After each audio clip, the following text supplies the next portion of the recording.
History as it happens, March 16th, 2023. What would Buckley do? I've often been quoted as saying I would rather be governed by the first 2,000 people in the Boston Telephone Directory than by the 2,000 people on the faculty of Harvard University. My old friend Mr. Jackson seems to suggest that it's perfectly legal to contract syphilis, but it doesn't mean that society is in favor of syphilis. As a matter of fact, it's perfectly legal to vote for Jesse Jackson. It doesn't make it reputable, does it? I follow you. But if you want me to pursue that digression, I will. Okay. But let's suspend it for a moment. When William F. Buckley died 15 years ago, the disastrous Bush years were coming to a close, and conservatism faced an ordeal. In fact, the founder of the National Review had said Bush's foreign policy wasn't conservative at all. Today, as another foreign policy debate intensifies, Buckley's mainstream movement is being pulled further to the right by populists, media personalities, and cranks, and the persona of a former president. Where's it all headed? Well, we might find a guide by looking to the past. That's next as we report history as it happens, a podcast from the Washington Times. I'm Martin DeCaro. We started this journey, a journey like there has never been before. There's never been anything like this. We had a Republican Party that was ruled by freaks, neocons, globalists, open border zealots, and fools. But we are never going back to the party of Paul Ryan, Karl Rove, and Jeb Bush.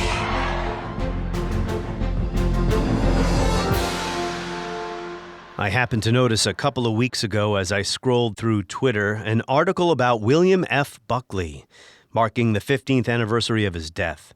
In 2008, he died at the age of 82. And around the same time, Donald Trump gave his speech at CPAC, another rambling monologue filled with lies and fantasies. But Trump did say something I agreed with from a historical point of view. You heard it at the top of the podcast. But we are never going back to the party of Paul Ryan, Karl Rove, and Jeb Bush. Some Republicans today still praise Reagan and Reaganism, but the GOP is no longer the Gippers party. Hasn't been for a generation at least. George W. Bush conservatism doesn't produce many feelings of nostalgia either. In fact, the failures of our institutions during his 2 regrettable terms in office helped produce the populist backlash Trump rode to the White House. And that brings us to another reason I've been thinking of Buckley lately. We're about to mark the 20th anniversary of the U.S. invasion of Iraq, an undertaking that led to an epic human tragedy in the Middle East, and which Buckley called a failure in a famous 2006 column. He broke with many conservatives at the time who continued to support Bush and his war. That kind of military interventionism is out of style in some precincts on the right today, and it is leading to what I hope will be a healthy debate over U.S. support for Ukraine. Florida Governor Ron DeSantis now says the territorial dispute, as he called it, between Russia and Ukraine is not a vital national interest, and he is protesting what he calls blank check support for Ukraine. Maybe it's a cliche to say the conservative movement to which Buckley dedicated his prodigious energies and remarkable mind is at a crossroads. But I do see a dilemma. Buckley's mission was to make conservative ideas politically popular, and he succeeded. The Republican Party became a conservative party. But how conservative is it any longer? George Will left the GOP, as we all know, because of Donald Trump. Is conservatism fading as a viable political force against the populist tide sweeping the right? And why should that matter?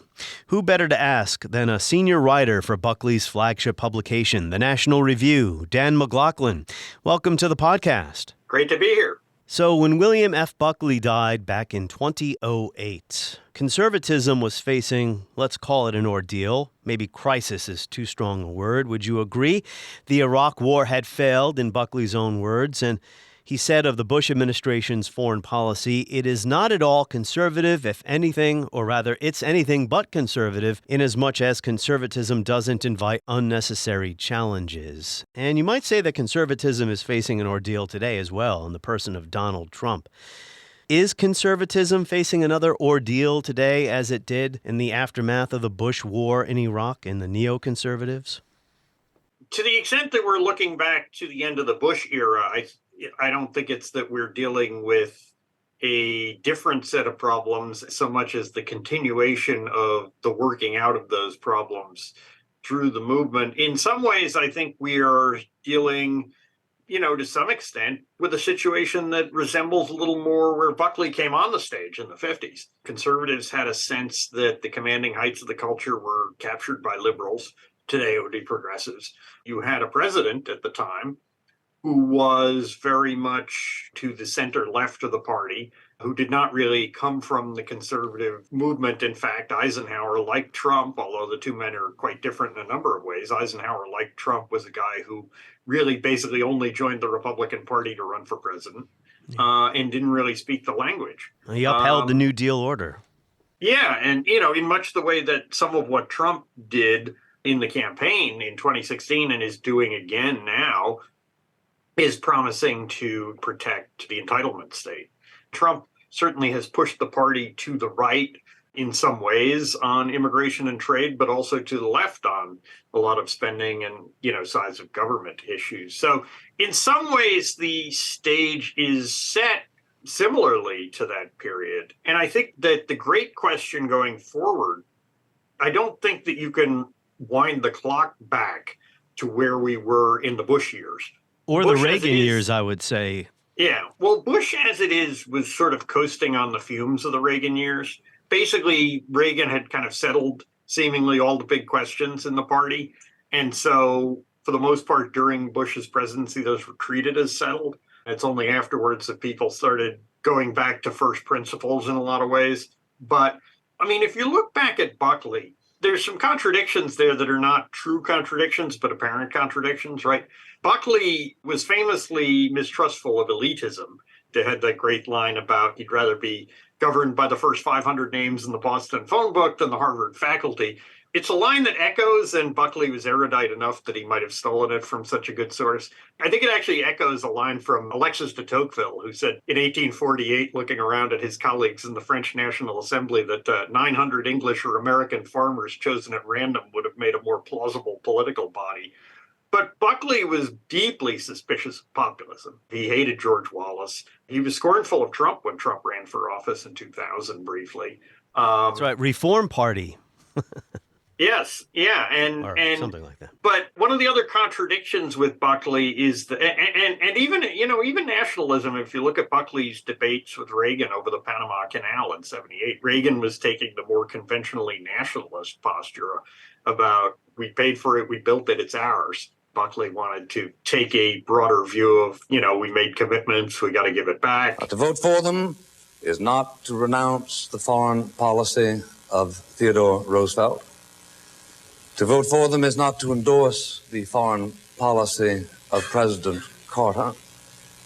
To vote for them is not to say that we are frightened by any threat directed at us by Omar Torrijos. We, for example, in 1936 and again in 1955, we gave to Panama some $55 million worth of territory from the canal zone. We have made other changes. There are others I believe we could make. I challenge the idea that all of these presidents, that we can say that they supported these present treaties. But the other thing about Buckley, where there's a bit of a contradiction in his memory, is that Buckley was hugely focused on coalition building. This was such a part of what made National Review what it was in the 50s and 60s, was this process of working out, and Frank Meyer provided sort of the intellectual architecture for fusionism, pulling together the different strands. But what Buckley really wanted was a conservative movement that would bring together all of the different types and strands of conservatism. And yet, one of the defining moments of that period was when he fought with the John Birch Society and kind of read them out of the movement. And that was striking, not because Buckley sought to make himself the policeman of the movement, but precisely because Buckley was such a coalition builder that when he finally reached the point where he said, these people are a bridge too far, that had an impact. And I think it's important to remember, Buckley didn't turn on the Birchers because they were weird people with eccentric ideas. He kind of loved weird people with eccentric ideas, and he had a lot of them in his magazine. He turned on the Birchers because they were liars. That was his view, was that Welch and some of the other people who were following him were essentially spreading false conspiracy theories. And so the problem there wasn't that these were people who were too populist or too fringy.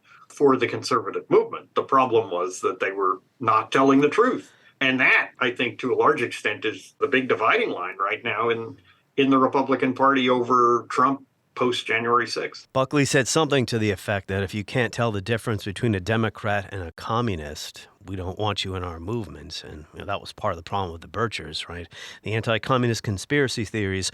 So I brought up '08 when Buckley died. It's the end of the Bush years. It was in '06 when he wrote his column, a column I still think about today, when he deemed the Iraq War a failure. But what are conservatism's challenges today? I think there's an opening for a coherent foreign policy as the United States faces different kinds of challenges than it did, say, during the Cold War.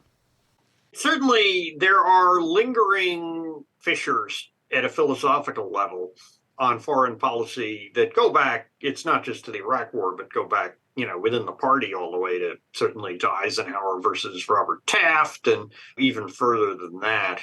My philosophy on foreign policy has always been that the first principle of foreign policy is triage. No matter what your philosophy is, you still have to assess what are the biggest risks, what are the most urgent risks, what are the things that we can actually affect. If there's a meteor heading to the planet that's going to wipe out all of humanity and there isn't anything we can do to stop it, that's not really a policy problem anymore, right? So you have to focus on the things that something can be done about. So I think when you look at, say, George W. Bush, or you look at, even Trump in office, some of the things that look like inconsistency are simply applying the same thinking to different situations. And so we do have different situations now. It's not all that likely that we're going to be sending American boots on the ground into the Middle East or into some other sort of failed state situation. Or Ukraine. Yeah, the biggest fight right now, to a large extent, there are certainly people who are on the no aid to Ukraine bandwagon as a statement of isolation. But there's also a big East versus West orientation, right? Should we be focusing on Russia first or China first? Which in some ways is kind of takes us back to the debates of 1942, if you will. Is Donald Trump conservative? No. Trump is right-wing in some identifiable ways. And so he finds himself within the broader conservative movement in a way that I think he would, by this point, not be at all welcome or at home in the broader movement of the political left. A lot of the small c conservative ideas about respect for tradition and institutions and playing by the written rules. Not having upheavals. Right, that you don't seek dramatic change. A lot of that kind of stuff is somewhat alien to Trump and is why he was sort of not really ever at home in Reagan's party or anything that was seen as Reagan's party. But some of this stuff was there during Reagan, and Buchanan was a member of Reagan's administration. If people watch his speech that he gave in late 1991, announcing that he would challenge George H.W. Bush for the GOP nomination the following year, and he did quite well in the New Hampshire primary, about 30% of the vote against the sitting president. Buchanan's speech, his policy points, Trump essentially borrowed. I'm surprised, in other words, that Buchanan hasn't sued Trump for stealing his lines. All the institutions of the Cold War, from vast, permanent U.S. armies on foreign soil to old alliances against communist enemies that no longer exist, to billions in foreign aid, must be re-examined. With a $4 trillion debt, with a U.S. budget chronically out of balance, should the United States be required to carry indefinitely the full burden of defending rich and prosperous allies who take America's generosity for granted as they invade our markets? So some of that was there. And my question is, Trump conservative? Well, it depends on how you define that term. These terms do change or they evolve over time, right? There's certainly more populism in mainstream conservatism today than there was, say, during Reagan's time. And look, I would define Buchanan as conservative, even though he maps in a lot of ways on Trump's policy views, because even though I disagree with Buchanan on a great many things, I think he's a guy who at least sort of thought through a lot of the conservative ideas, the conservative worldview. But there's no question that the Buchananite strain is particularly strong at the moment in the party. Again, the great challenge going forward is You have these different strains of the party and the movement, and obviously conservative movement and Republican Party are not quite synonymous, but they're heavily overlapping. And the question is, can you draw those together again, or are you going to have kind of a factional schism? And is it going to be over ideas, or is it just going to be over the person of Donald Trump and his personality and character? There is a personal edge to this. Well, the conservative or the right side of the spectrum is now dominant in the party. When Buckley came on the scene, there were still many moderate and very liberal Republicans around. Even when I grew up in the Northeast in the 1990s, my governor was Christine Todd Whitman, a pro-tax, pro-choice Republican. 1996, Susan Molinari, a congresswoman from New York, I believe, gave a key speech at the RNC. You would never see something like that happen today. I don't know if that's healthy or not, right, to have more diversity? First of all, there definitely is still a moderate wing of the party in the Northeast, at least. But even there, it doesn't really represent the bulk of the party base in New York State, where I live, for example. I mean, you can get moderates still. Chris Sununu is very much a moderate, for example, Larry Hogan, Charlie Baker. So, I mean, particularly for Phil Scott, you can get Republican governors elected that run on a very moderate, genuinely old school moderate approach. Yeah, like businessmen. They're more business affiliated than they are getting caught up in some of these culture war things. But, on the other hand, you do see some, Lee Zeldin, who ran a very strong campaign here for governor in New York, was running pretty much as a across-the-board conservative. So William F. Buckley, culture and ideology were very important to him, though, right? Certainly, Buckley would not have taken the view that you could separate the two, that you could separate questions of culture from questions of politics in the way that maybe some of the real kind of business class Republicans would like to. Because one criticism of the party today is, and the conservative movement, is that it's getting too caught up in these culture war things. What's your view on that? Look, first of all, we have a great dissolution of the common culture in the country. So, these culture war fights are unavoidable. They're what the voters want, in a sense. There's probably 10 to 20% of the electorate out there, which is maybe divided about evenly between the parties, that would just like to stop hearing about all this stuff. But most of the people who say that culture war is bad, what they really mean is they want their side to win. Right. So it's like, well, we want to fight about this, but we don't want it to be a fight. Here's our priorities and you should accept them.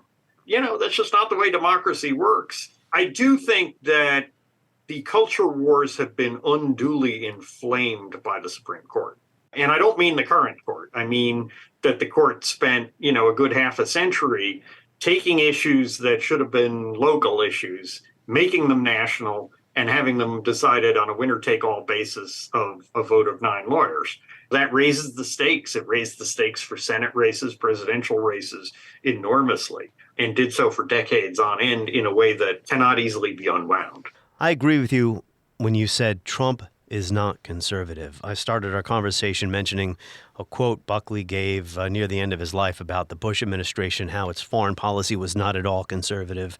And I think of Buckley every year when CPAC happens, and we just had another CPAC. I wonder what he would think of that. What do you think of CPAC? What does the National Review think of CPAC? Does that still speak for conservatism? I find it embarrassing. I think it's gone downhill significantly even in the last year or two, and it had already gone downhill significantly over the past decade. I think it was an early warning of how bad things were when Donald Trump got on stage there in 2011. And certainly at the time, it seemed like there was no possible explanation for putting Trump on that stage, except that, I don't know if he paid his way in but it was somehow financially beneficial for CPAC to do that. It really strikes me, frankly, as sort of a cross between a clown show and a racket at this point. And it's a shame because I would have loved to go to CPAC when, there was always a certain amount of clown show there. It's full of people who care passionately about politics at the grassroots level, and you're always going to get some entertaining nuts when you have any such gathering. But, I would have liked to go to CPAC 10, 12, 15 years ago. There was still a fair amount of seriousness there. Not that I was a fan of his, but I believe up until very recently, this may still be true, I believe that Mitt Romney has won the most CPAC straw polls. How about that? Of anybody. And now they're like sort of advertising, oh, Mitt Romney's not welcome here. Well, yeah, but Mitt Romney was welcome there when his people and his money were filling the place. Mm-hmm. So it's been a very dark development. Yeah, I lament the darkness in our politics on both sides of the political aisle. We haven't really talked about liberals, or progressives as they call themselves now, because liberal somehow became a dirty word, although I don't call liberals progressives. I call people from the Wilsonian and Teddy Roosevelt age progressives, but not to digress about that. Movements rise and fall, they surge and ebb. For instance, New Deal liberalism was the dominant, some would say only, mainstream political ideology in the quarter century after the United States prevailed in World War II. Then people like William F. Buckley came along, right? Is conservatism a spent force politically today? Let's say nationally. I don't think so at all. I mean, look, we just came off an election in which Republicans won the popular vote for the House of Representatives. So even with the Republican Party shooting itself in the foot in so many different ways, there's still a popular demand out there. And one of the things we've seen with conservative political parties over the years, and this is not true only in the United States, even when the party crashes, burns, and vanishes into the ether, something else will come to replace it. So I think the Republican Party is too entrenched to go away. But if it goes through yet another stretch in the wilderness, I think ultimately the conservative impulses are deeper in human nature than simply the continuance of particular ideas. I mean, a big part of what Buckley and the magazine were doing in the 50s was not so much coming up with new ideas as excavating old ones and reminding people that these ideas go back to the American founding, to Tocqueville and Burke and all of these long-standing thinkers. Yeah, he wasn't an original thinker, but you're right. He was trying to take existing ideas and make them politically viable for the first time really in American history. I think Buckley might have considered it pejorative to call him an original thinker. But he was a thinker. I mean, I'm not an original thinker either. I'm not writing, the world according to Martin DeCaro anytime soon. So conservatism as a spent force, you said no, it's not a spent force politically, certainly not culturally or morally, and I was referring to national politics. But your answer there brings us back to my earlier question, just how conservative is the Republican Party? Or has it moved further to the right, some kind of right-wing populism, some would say even detached from reality? And yes, the Democrats have problems on their side of the aisle too when it comes to this. I mentioned CPAC, January 6th, and the apology tour, right, about what happened that day, what Tucker Carlson is doing right now. That wasn't so much a question as it was a word salad, but any thoughts on that? I think this is actually going to be tested in some ways the way it's supposed to be tested, which is in a national campaign. I think you're going to have a primary campaign. Clearly, you're going to have Trump in that campaign representing the most extreme view of everything in the movement is about one man. Any reality that gets in his way is simply dismissed. At the other end, you're going to have some people who are, Nikki Haley clearly is going to run as more of a kind of traditional Reagan type classical liberal. Mike Pence may run in that same vein, a classically liberal social conservative. You might get somebody like Sununu representing I know Larry Hogan has said he won't run, but somebody like that representing the old moderate wing that probably will top out at like 15% of the vote in New Hampshire. But then you're going to get Ron DeSantis probably. He might not be the only one running to offer a kind of fusion, a refusion in a sense that argues that you can actually take the Trump and Reagan parts of the parties, both the party's base and the party's ideas, and fuse those together into a new fusion. I think a lot of the fight between DeSantis and Trump in particular is going to be about Trump focusing on things like January 6th and DeSantis focusing on here's how we govern. What is propelling illiberalism in our politics, on the right or the left? I think one reason, I want your answer, of course, I'll just offer one possible of many factors here. Both sides take such a dim view of the other that it leads to maximalist catastrophizing. So on the left, you see people no longer adhering to the principles of free speech, academic freedom, freedom of expression, artistic freedom, call-out culture. What's propelling illiberalism on the right? I think there's a bunch of different answers, a bunch of different culprits there. Ironically, I would say that the problem of illiberalism on the left is too much ideology and on the right is too little, because the right's ideology is very much grounded in classical liberalism. There are too many people on our side who aren't invested in that anymore, whereas I think on the left, it's more that there is a break between how I would define progressivism and liberalism. The elevation of so many issues into winner-take-all court fights, combined with judicial creativity, there's a tremendous story to be told. Matthew Schmitz had a piece in First Things on this the other day about the extent to which the Obergefell decision, I think, drove a lot of illiberalism on the right because it was such a raw exercise of power. The culture changed on that issue so fast, so dramatically, and seemed to be sort of dictated from the commanding heights of the institutions of not just the courts, but, academia, Hollywood, finance, that led a lot of people on the right to turn against institutions. Maybe, but, I thought public opinion had already changed on that issue and the institutions were behind public opinion. No, it was moving, but look, in 2008, you had a majority of the voters in California voting against same-sex marriage. You had, even in the aftermath of that, massive majorities in a number of states. So it was certainly not something where the political system was starting to turn with public opinion, but it did not move nearly as fast as, say, Wall Street on that issue, or certainly the Academy.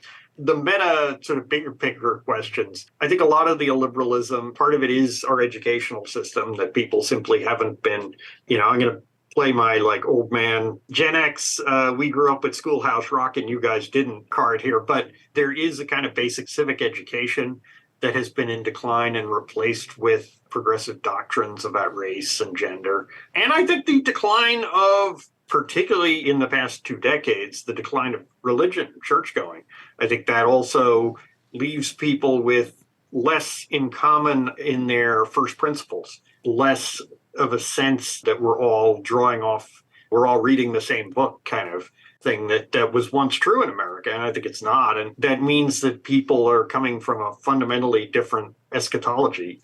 That's interesting. As an atheist, a secular humanist over here, I find Americans leaving behind religion to be a positive development, but of course then what system of ethics and morality are you going to base your worldview on? I think that's the point you're getting at here. Both religiously and politically, there's been a narrowing of common ground. Well, that right? I agree with. So long as you have common ground at the level of theory, then both sides can appeal to the same thing. If you look at the abolitionist movement or the civil rights movement, right, they were appealing to the Bible, and defenders of slavery and segregation tried to counter those arguments in the same terms. They didn't say, oh, you Bible thumpers, go away. A few of them did. People like Franklin Pierce, who didn't think much of religious abolitionists. But for the most part, people met those arguments on the same field. Well, historians don't think much of Franklin Pierce. No. Another example of that from the same period, Jefferson Davis was inaugurated on George Washington's birthday, right? So even at the height of the Civil War, right, Lincoln and Davis are both appealing to Washington. They're both appealing to the same founding principles, just reading them in very dramatically different ways. As you know, George Will left the Republican Party over Trump. He probably would tell you that the party really can't survive, the Republican Party as we know it, can't survive another 4 years of Trump in the White House, which is a possibility we have to concede.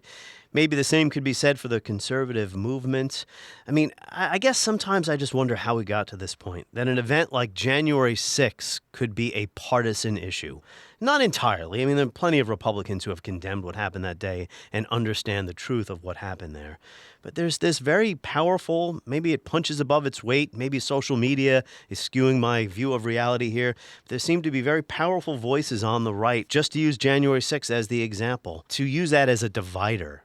There's no way on earth that you get to January 6th without Trump, right? If you had literally any other Republican, they would not have pushed it that far. They would not have begun pushing the stolen election stuff even long before the election.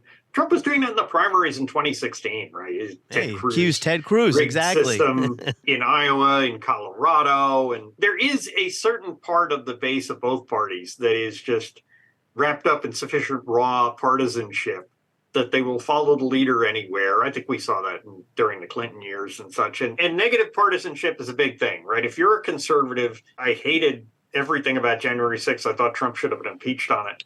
I can absolutely pick up the newspaper or turn on the television on any given day and find, liberals and Democratic politicians lying about what happened. If you just focus on that, it's easy to get yourself into the reflexive defensive position of just focusing on what the other side is overstating or misrepresenting. Well, that's a good segue into one of my final two questions for you about DeSantis. You sound, based on my following of your tweets and work, you sound like you're leaning toward DeSantis.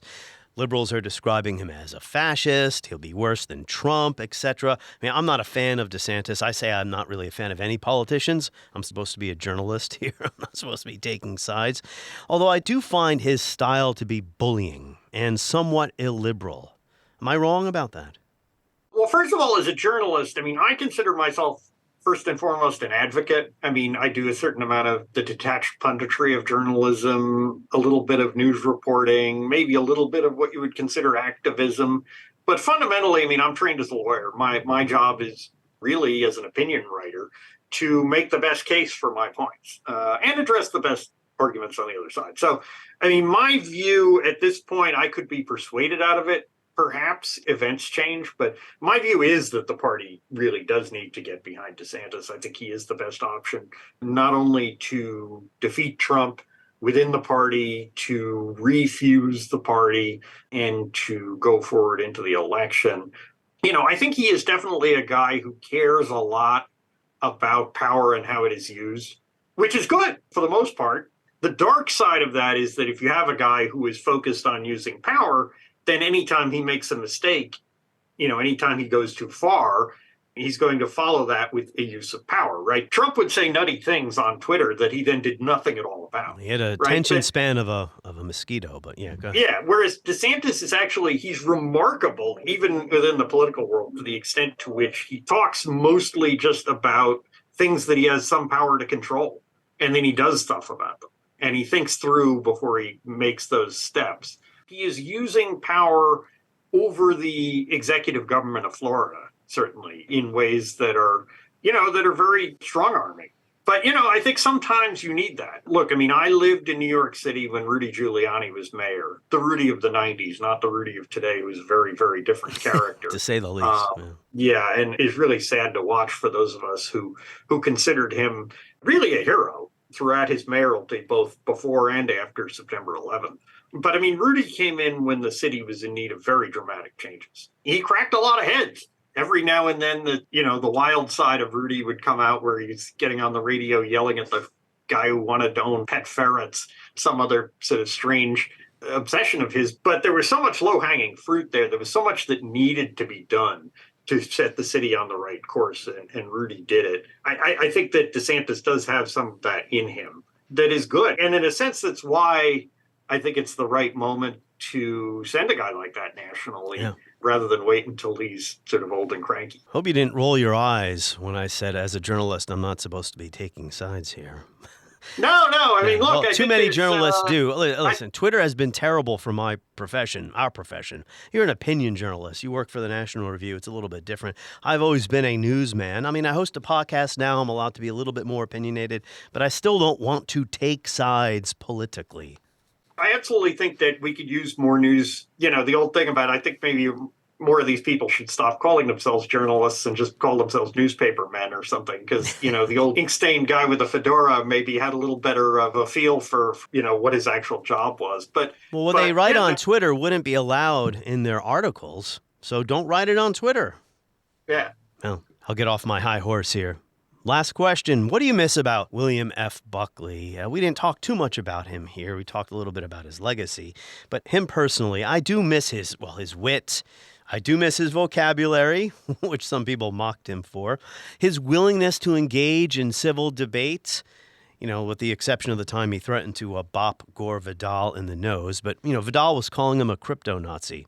to egg on other people to shoot American Marines and American soldiers. I know you don't care. As far as I'm concerned, the only sort of identification. pro-crypto-Nazi I can think of is yourself. Failing that, I would only say that we can't have Now listen, you the right of stop assembly calling me here. a crypto-Nazi. Let's stop calling names. You in and your let's get- goddamn face, and you'll stay plastered. And look, I never did get to meet Buckley. I didn't come on to National Review until 2016 and didn't come on as a full-time writer here until 2020. So the idea of civil debate and civil discourse is something that was important both within the right and in conservatism's ability to engage in high culture. I mean, I was recently watching and going back in part because I was digging up old Biden clips. But I mean, in 1988, the first Democratic debate was on firing line. And it's sort of impossible to imagine the Democrats letting someone like Buckley moderate their debate today. Now, in 1984, the interest rate was 13%. 1 year later, it was 9.5%. Do you assume that Governor Cuomo dropped out of the race for president because of his ignorance of economics? No, not at all. Wow. Not at all. Real interest rates are higher than they've ever been. Are you speaking to Babbitt or Biden? I think it's maybe a Babbitt question. You get his turn. I like governors. I want to make that clear. I love Governor Cuomo. I want to make that even more clear. And but I'm not real crazy about investment bankers right now. But it was a very civil and thought-provoking debate. It's quite the time capsule to go back and watch Buckley, you know, engaging with a much younger Joe Biden and Al Gore and Jesse Jackson and some of these other folks. Yeah, he debated James Baldwin. I mean, what would happen on a liberal college campus today if William F. Buckley showed up to debate James Baldwin? Would there be protesters? I don't know. Maybe. I think they would let Baldwin speak. The trouble in America where the Negro community is concerned is a very complicated one. It comes as a great shock to discover that the country, which is your birthplace and to which you owe your life and your identity, has not in its whole system of reality evolved any place for you. Civil discourse doesn't necessarily mean that you have to pull your punches. It doesn't even mean you have to be polite or keep your voice down. But it does mean that you have to let both sides have their say. And that is the most important part. On the next episode of History as It Happens, the Iraq War, 20 years on. On my orders, coalition forces have begun striking selected targets of military importance to undermine Saddam Hussein's ability to wage war. These are opening stages of what will be a broad and concerted campaign. We'll begin a series of episodes about the war that produced an intractable calamity in the Middle East, killing thousands of American soldiers and contractors and hundreds of thousands of Iraqi people. Next, as we report History as It Happens, a podcast from the Washington Times.